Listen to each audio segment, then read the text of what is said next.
जय हिंद मेरे प्यारे साथियों, आज हम बात कर रहे हैं ज्ञानपीठ पुरस्कार के बारे में। ज्ञानपीठ पुरस्कार हिंदी भाषा का सबसे महत्वपूर्ण पुरस्कार है। हिंदी भाषा का सबसे बड़ा पुरस्कार है, वो है ज्ञानपीठ पुरस्कार। ज्ञानपीठ पुरस्कार की स्थापना 22 मई सन 1961 को की गई थी। कब की गई थी? 22 मई सन 1961 को। ज्ञानपीठ पुरस्कार कितनी भाषाओं में प्रदान किया जाता है? तो ज्ञानपीठ पुरस्कार भारतीय संविधान की अनुसूची 8 में दी गई 22 भाषाओं के लिए प्रदान किया जाता है। कितनी भाषाओं के लिए प्रदान किया जाता है? 22 भाषाओं के लिए। ठीक, याद रखेंगे। 22 भाषाओं के अलावा अंग्रेजी भाषा में भी दिया जाता है। अब आप कहेंगे अंग्रेजी भाषा ये अलग है, तो देखिए आपको स्क्रीन पे दिखाई दे रही होगी भारतीय संविधान की अनुसूची 8 में दी गई 22 भाषाएं कौन सी। ठीक, तो इसमें अंग्रेजी तो है नहीं, फिर आप कैसे कह रहे हैं कि अंग्रेजी भाषा में भी दिया जाता है?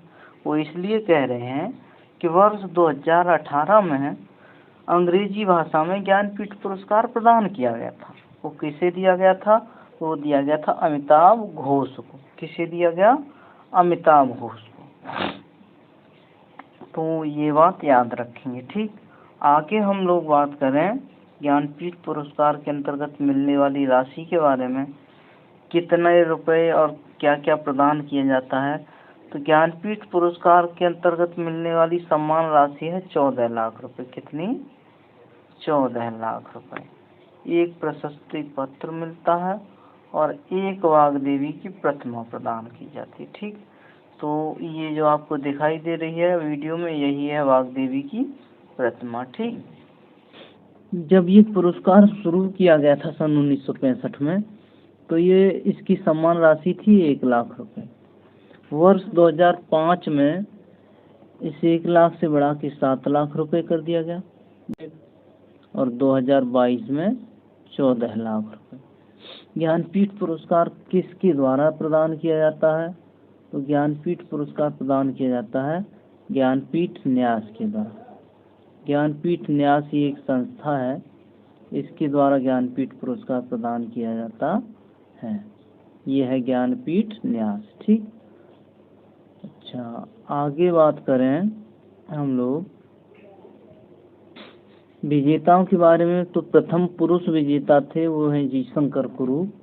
कौन है? जी शंकर कुरूप। ठीक, ये है जी शंकर कुरूप। प्रथम महिला विजेता की बात करें, वो है आशापूरा देवी। ठीक, अच्छा जी शंकर कुरूप मलयालम भाषा के लेखक थे। इन्हें 1965 में ज्ञानपीठ पुरस्कार दिया गया। आशापूरा देवी बांग्ला भाषा की लेखिका है। इन्हें 1976 में ज्ञानपीठ पुरस्कार मिला। आशापूरा देवी की जो रचना है उसका नाम है प्रथम प्रतिश्रुति। क्या नाम है? प्रथम प्रतिश्रुति।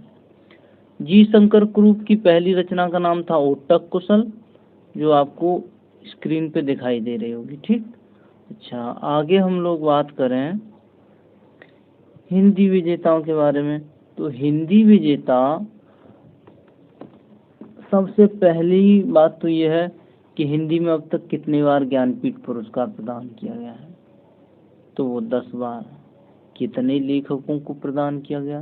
तो 11 लेखकों को। अब आप ये बात थोड़ा सा अभी समझ में नहीं आ रही होगी कि 10 बार ज्ञानपीठ पुरस्कार प्रदान किया गया है, लेकिन लेखक आप 11 बता रहे हैं।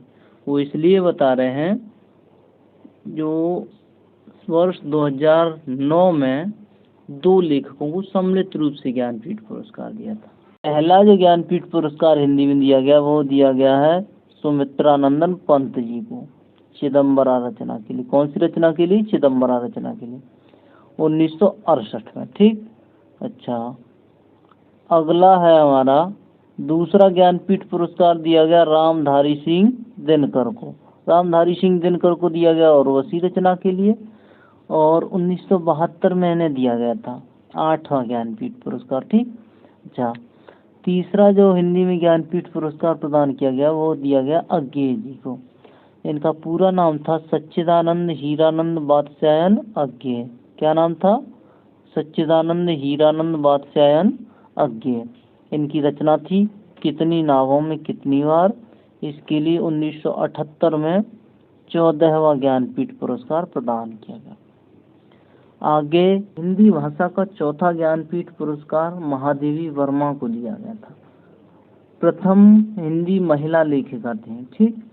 तो प्रथम महिला लेखिका जिन्हें हिंदी का ज्ञानपीठ पुरस्कार मिला वो है महादेवी वर्मा, ठीक। इन्हें यामा रचना के लिए सन 1982 में 18वां ज्ञानपीठ पुरस्कार प्रदान किया गया। इसके बाद एकल रचनाओं में ज्ञानपीठ पुरस्कार नहीं दिया गया। एकल रचनाओं का मतलब किसी लेखक की ऐसे एक रचना अच्छी है तो उसके लिए ज्ञानपीठ पुरस्कार दे दिया जाता था। लेकिन 1982 के बाद संपूर्ण साहित्य के लिए ज्ञानपीठ पुरस्कार दिया जाने लगा।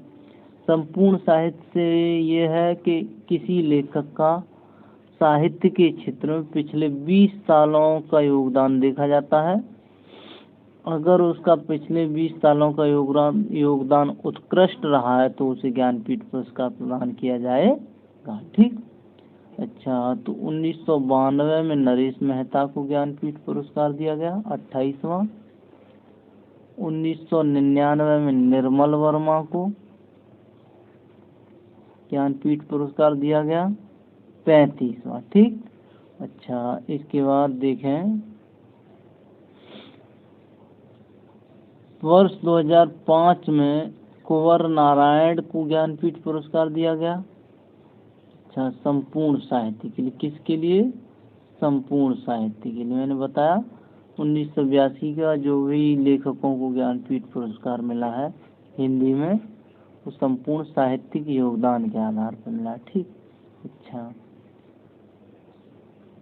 वर्ष 2009 में 2 लेखकों को सम्मिलित रूप से ज्ञानपीठ पुरस्कार मिला, अमरकांत एवं श्रीलाल शुक्ल। इन्हें 2009 में सम्मिलित रूप से ज्ञानपीठ पुरस्कार दिया गया, 45वां।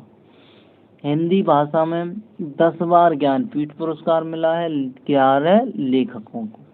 तो वो एक लेखक जो बढ़ते हैं वो यहाँ से बढ़ते हैं क्योंकि 2009 में 2 लेखकों को सम्मिलित रूप से ज्ञानपीठ पुरस्कार दिया गया था, ठीक।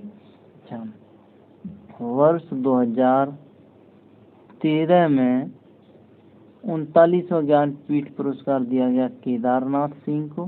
किसे दिया गया? केदारनाथ सिंह को, ठीक। अच्छा, हिंदी भाषा का 10वां और आखिरी ज्ञानपीठ पुरस्कार कृष्णा सोबती जी को दिया गया वर्ष 2017 में, ठीक। इसके बाद अभी तक हिंदी भाषा में कोई ज्ञानपीठ पुरस्कार नहीं मिला है। बात करें 2022 की तो वर्ष 2022 में 2 लोगों को ज्ञानपीठ पुरस्कार दिया गया। एक थे नीलमणि फूकर और दूसरे थे दामोदर मोउजे। नीलमणि फूकर असमिया भाषा के लेखक थे। ये गलत लिख गया थोड़ा सा। असमिया किस भाषा के लेखक थे? असमिया भाषा के लेखक हैं ये। और दामोदर मोउजे कोंकणी भाषा के लेखक हैं, ठीक। तो ये याद रखेंगे। दोस्तों, कैसी लगी हमारी वीडियो एक बार कमेंट करके ज़रूर बताएं।